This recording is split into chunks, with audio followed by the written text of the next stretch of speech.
നുറുക്ക് ഗോതമ്പ് കൊണ്ട് ആവിയിൽ വേവിച്ച് തയ്യാറാക്കുന്ന നല്ലൊരു അടിപൊളി പലഹാരമാണ് കേട്ടോ ഇന്നത്തെ റെസിപ്പി. അപ്പോൾ അതിനായിട്ട് ഒരു ഗ്ലാസ് നുറുക്ക് ഗോതമ്പ് എടുത്തിട്ടുണ്ട് കേട്ടോ. അത് നന്നായിട്ട് കഴുകി വൃത്തിയാക്കിയ ശേഷം ഏറ്റവും ചുരുങ്ങിയത് 3 മണിക്കൂർ നേരമെങ്കിലും നന്നായിട്ടൊന്ന് കുതിർത്തിയെടുക്കണം.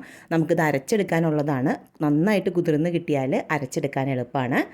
അതിലേക്ക് ഇനി ഒരു അര ഗ്ലാസ് തേങ്ങ ചിരകിയത് ചേർക്കുന്നുണ്ട് കേട്ടോ. ഇനി നമുക്ക് കുറച്ച് അവൽ, ഒരു 1/4 ഗ്ലാസോളം അവൽ കുറച്ച് വെള്ളം ഒഴിച്ച് നന്നായിട്ട് കുതിർത്തിയെടുത്തതാണ്, അതുകൂടെ ചേർക്കുന്നുണ്ട്. ഇതിലേക്ക് ഒരു അര ഗ്ലാസ് ശർക്കര പൊടിയും ഒരു 3-4 ഏലക്ക പൊടിച്ചതും കൂടെ ചേർക്കാം.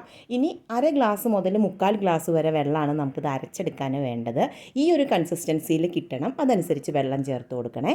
നന്നായിട്ട് അരച്ച ശേഷം ഒരു 1/4 സ്പൂൺ ഉപ്പും ഒരു 1/4 സ്പൂണോളം ഇൻസ്റ്റൻറ്റ് ഈസ്റ്റും ചേർത്ത് നന്നായിട്ട് ഒന്നുകൂടെ ബ്ലെൻഡ് ചെയ്തെടുക്കാം.